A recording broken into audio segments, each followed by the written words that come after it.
जहां एक तरफ चीन ने अपना तानाशाही रवैया दिखाते हुए भारत की बॉर्डर पर अपनी गर्मी दिखाई, तो वहीं उसकी गर्मी को कम करने के लिए आज कई बड़े फैसले लिए देशों ने। पहला झटका तो ट्रंप ने दिया और दूसरा झटका 27 देशों ने दिया। 27 देशों ने भारत का साथ दिया। जानते हैं विस्तार से। चीन पर अमेरिका ने शिकंजा कसना शुरू किया, उसकी सबसे बड़ी दुखती रगों पर हाथ रखा और अब अमेरिकी संसद में एक बिल पास हुआ है जिसे सुनकर चीन जरूर तिलमिला जाएगा। इसी बिल की बात कर रहे थे डोनाल्ड ट्रंप की अगले हफ्ते कुछ बड़ा दिखने को मिलेगा चीन के खिलाफ। तो आपको बता दें इस बिल में क्या है। इस बिल में है चीन की दुखती रग हांगकांग और तिब्बत को स्वतंत्र राज्य मानने की बात। इस बिल के अनुसार अब हांगकांग और तिब्बत को स्वतंत्र राज्य माना जाएगा, जिस पर चीन हमेशा से अपना अधिकार क्षेत्र दिखाता आया है। ऐसी ही कुछ बात ताइवान के समय में भी हुई थी, जिसका भुगत भोगी अभी भी चीन है। अभी भी चीन कोशिश कर रहा है ताइवान को मिलाने की, लेकिन ताइवान मिल नहीं पा रहा है। तो अब उसके लिए नया सिरदर्द हांगकांग और तिब्बत हो गया है, जिसको लेकर संवेदनशील रहा है चीन। ऐसा लगता है जैसे कुछ दिनों में ये हाल हो जाएगा कि देशों को चुनना होगा कि कौन अमेरिका की तरफ है और कौन चीन की तरफ है। कोरोना को लेकर जिस तरह से विश्व में चीन के खिलाफ माहौल बना है, उससे तो यही लगता है जैसे चीन के खिलाफ अधिकतर देश। कोरोना की वजह से अमेरिका और चीन के बीच के रिश्ते में काफी खटास आ चुकी है। वैसे अमेरिका और चीन के बीच में ट्रेड वॉर था पहले, लेकिन जब से यह कोरोना आया,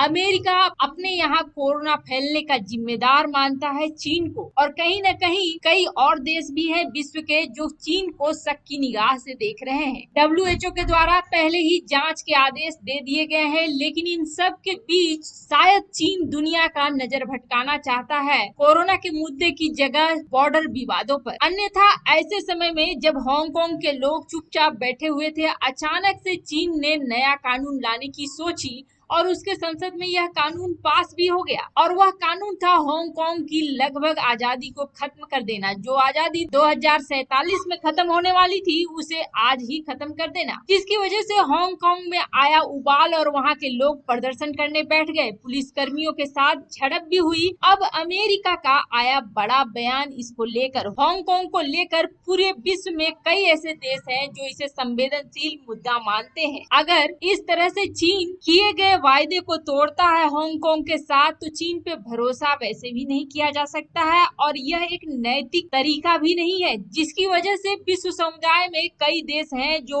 चीन को इसके खिलाफ बोल भी रहे हैं और उसमें से एक है प्रखर विरोधी अमेरिका। अब डोनाल्ड ट्रंप ने एक सप्ताह में क्या करने की घोषणा कर दी है, जिसकी वजह से चीन को चिंता होनी चाहिए। अमेरिकी राष्ट्रपति डोनाल्ड ट्रंप ने मंगलवार को चीन को लेकर इस सप्ताह के अंत में कोई बड़ी घोषणा करने का वादा किया है। ऐसा माना जा रहा है कि वो चीन को दंड देने की सोच सकते हैं। उन्होंने कहा कि हम कुछ ऐसा करने जा रहे हैं जो मुझे लगता है आप लोगों को पसंद आएगा, लेकिन इसकी घोषणा मैं आज नहीं करूंगा। उन्होंने चीन और हांगकांग के बीच चल रहे विवाद को लेकर चीन पर प्रतिबंध लगाए जाने के सवाल पर यह उत्तर दिया। इससे पहले व्हाइट हाउस की प्रेस सचिव कायले मैकनेनी ने गुरुवार को कहा था कि हांगकांग के प्रति चीन की कार्रवाई से राष्ट्रपति नाराज है। चीन की नेशनल पीपुल कांग्रेस के वार्षिक सत्र में शुक्रवार को कम्युनिस्ट पार्टी ने हांगकांग में नया सुरक्षा कानून बनाने का प्रस्ताव पेश किया था। इससे वह हांगकांग में देशद्रोह, आतंकवाद, विदेशी हस्तक्षेप और विरोध करने जैसी गतिविधियों पर प्रतिबंध लगा सकेंगे। एनसीपी का वार्षिक सत्र 28 मई को खत्म होगा और ऐसी उम्मीद है कि इससे पहले ही कानून को लेकर एनपीसी में मतदान होगा।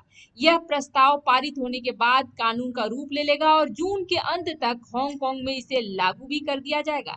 नए राष्ट्रीय सुरक्षा कानून की घोषणा के बाद से ही इसकी अंतर्राष्ट्रीय स्तर पर कड़ी आलोचना हो रही है। जबकि चीन के विदेश मंत्री वांग यी ने 25 मई को कहा था कि हम बिना देरी किए हांगकांग में इस कानून को लागू कर देंगे। पिछले साल हांगकांग में चीन की राष्ट्रीय सुरक्षा को गंभीर खतरे में डालने की कोशिश की गई थी।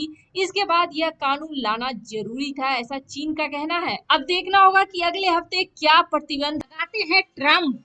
यूरोपीय यूनियन की तरफ से आई बड़ी खबर, भारत के लिए खुशखबरी और चीन के लिए बहुत ही दुख की बात। यूरोपीय यूनियन चीन के खिलाफ हुआ खड़ा। लोगों का यह मानना कि 21वीं सदी भारत की सदी होगी, वह सही होता हुआ दिख रहा है। जिस तरह से चीन के खिलाफ पूरा विश्व हो रहा है और भारत के पक्ष में पूरी दुनिया आ रही है, उसको देखकर ऐसा ही लग रहा है कि आने वाले समय में सुपर पावर बन जाएगा और चीन की जगह ले लेगा भारत। आज यूरोपियन संसद में कुछ ऐसा हुआ है जिसे सुनकर चौंक जाएंगे आप। ये वही यूरोपियन संसद है जो कभी चीन के साथ खड़ी होती थी और साथ खड़ी होने का कारण था 2007 और 2008 की आर्थिक मंदी। जिस समय यूरोप के अधिकतर देशों में आर्थिक मंदी चल रही थी और चीन ने उनकी मदद की थी आर्थिक मंदी से निकलने के लिए, जिसकी वजह से यूरोप उनके एहसानमंद थे। लेकिन 2019 आते आते तस्वीरें बदल गई। चाइना के फैले हुए कोरोना ने सबसे ज्यादा कहर बरपाया तो यूरोप में ही बरपाया। अकेले यूरोप में लाखों की संख्या में मरीज आए और मौतें भी हुई, जिसकी वजह से यूरोप का मन अब खट्टा हो चुका है चीन से।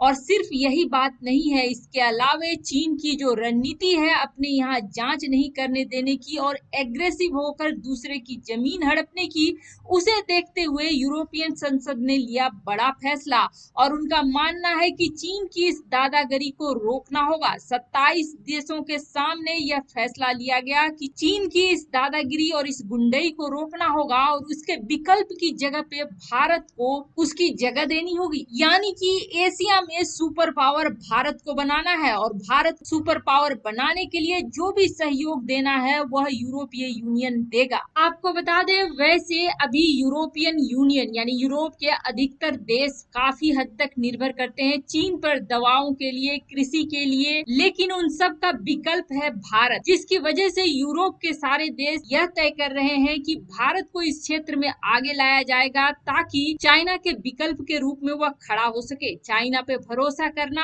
अब ठीक नहीं है। यूरोपीय यूनियन ने यह भी तय किया कि चीन के साथ इस बार सख्ती से निपटना होगा। यूरोपीय संसद के विदेशी मामलों के प्रमुख जोसेफ बोरेल ने भारत का नाम लिए बगैर कहा कि एशिया में जो लोकतांत्रिक देश हैं उनको आगे लाना होगा और उनकी मदद चीन के खिलाफ कठोर रणनीति बनाने में करनी होगी और इन लोकतांत्रिक देशों के साथ बेहतर रिश्ते बनाने होंगे। जाहिर सी बात है, उनका यह इशारा भारत के लिए था। बोरेल ने जर्मनी के राजदूतों के सामने कहा कि अब हम लोग देख रहे हैं ये जो समय आया है कोरोना के बाद, अब विश्व का केंद्र पश्चिम से पूर्व की तरफ मुड़ेगा। जोसेफ ने यह भी कहा कि ये 27 देशों की जिम्मेदारी है कि यूरोपीय यूनियन के हितों को सर्वोपरि रखा जाए और उनकी रक्षा की जाए। चीन का उदय प्रभावशाली रहा है, लेकिन ये ध्यान रखना होगा कि बीजिंग के साथ रिश्ते कभी भी पारदर्शी नहीं रहे हैं। हमें चीन के लिए अधिक मजबूत रणनीति की जरूरत है और जिसके लिए हमें एशिया के लोकतांत्रिक देशों के साथ मिलकर काम करना होगा। जाहिर सी बात है, जोसेफ का इशारा भारत की तरफ था जो एशिया में लोकतांत्रिक देश है और अपना मजबूत दावेदारी रखता है, साथ ही साथ संसाधनों से परिपूर्ण भी है। एशिया का हाल अभी यह था कि व्यापार के मामले पर चीन ने बाजार पर कब्जा जमा के रखा हुआ था, लेकिन अब कोरोना वायरस और चीन की नीतियों की वजह से बहुत सारी चीन की कंपनियां भारत और भारत जैसे देशों में आना चाहती हैं, चीन को छोड़ना चाहती हैं। ऐसे में उनके लिए भारत एक बड़े बाजार के रूप में बहुत ही अच्छा विकल्प है। वहीं आपको बता दें, कई देशों की कंपनियों ने तो तैयारी भी शुरू कर दी है भारत में आने के लिए। जर्मनी की फुटवियर कंपनी पहले से ही उत्तर प्रदेश आने की तैयारी कर चुकी है और भारत सरकार भी लगातार इस दिशा में काम कर रही है और केंद्र सरकार ने भी राज्य सरकारों को इसकी तैयारी के लिए दिशा निर्देश दिए हैं। तो चीन की तो लगने वाली है क्लास चारों तरफ से। एक तरफ जहां उस पर कूटनीतिक दबाव बन दुनिया आ रही है भारत के साथ। आपको बता दें, चीन हर तरीके से भारत को घेरने की कोशिश कर रहा है, लेकिन चीन द्वारा भारत को घेरना कोई नई बात नहीं है। इस पर हैरान होने की कोई भी बात नहीं है। हिंद महासागर में छोटे छोटे देश और भारत के पड़ोसी भारत के प्रति चीन से ज्यादा निष्ठावान है। कभी जिस मालदीव और श्रीलंका ने भारत को चीन के उकसाने पर आंखें दिखाई थी, आज वही दोनों देश एक बार फिर भारत के अच्छे दोस्त बन गए हैं। ऐसे में यदि नेपाल आने वाले कल में एक बार फिर भारत का पक्का दोस्त बन जाए तो चौंकने की कोई बात नहीं है। जब श्रीलंका पर महिंदा राजपक्षे का शासन था तब उन्हें चीन में एक ऐसा मित्र मिला था जो भारत में नहीं मिला था। भारत में मनमोहन सरकार के प्रशासन ने श्रीलंका पर कथित तौर पर मानव अधिकार उल्लंघन के आरोप लगाए थे, जिसकी वजह से श्रीलंका ने चीन का दामन थाम लिया था। पर राजपक्षे को ये नहीं पता था कि उनका यह दांव उनके देश पर भारी पड़ जाएगा। चीन ने न सिर्फ राजपक्षे को साझेदारी के नाम पर फंसाया बल्कि उसे करोड़ों डॉलर के कर्ज के जाल में भी फंसाया। हालांकि जब 2015 में मैत्रीपाल सिरिसेना ने कमान संभाली तो मानो चीन के काले साए से श्रीलंका को मुक्ति मिल गई। इसी तरह से जब मालदीव पर तानाशाह अब्दुल्ला यामीन गयूम का शासन था तो उसको प्रो चाइना बर्ताव के कारण चीन की दखलंदाजी बढ़ने लगी थी। पर जैसे ही अब्दुल्ला की जगह इब्राहिम मोहम्मद सोलिह ने ली, भारत और मालदीव के दोस्ती और भी मजबूत हो गई।